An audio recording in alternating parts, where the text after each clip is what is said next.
G'day everyone, it's the Troutman here. As promised, in this part 2 video we'll be discussing Victorian custom plates in more detail. In part 1 of this series I showed you my past car mods and the theme of decreasing options for subtle improvements with newer cars.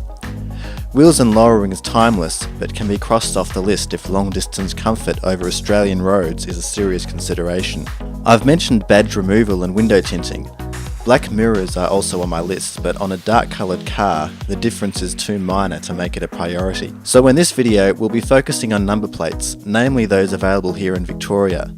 Unless you argue that there's a minor cooling system or highway fuel economy benefit from slimline plates improving front airflow, or you just keep losing your car, custom plates have little practical value. Also, with the days of black standard issue plates long gone, all attractive options cost extra, ranging from the reasonable $170 slimline black or pop plates to $10,000 heritage plates.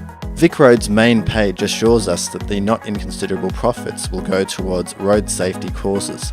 The available range can be viewed online.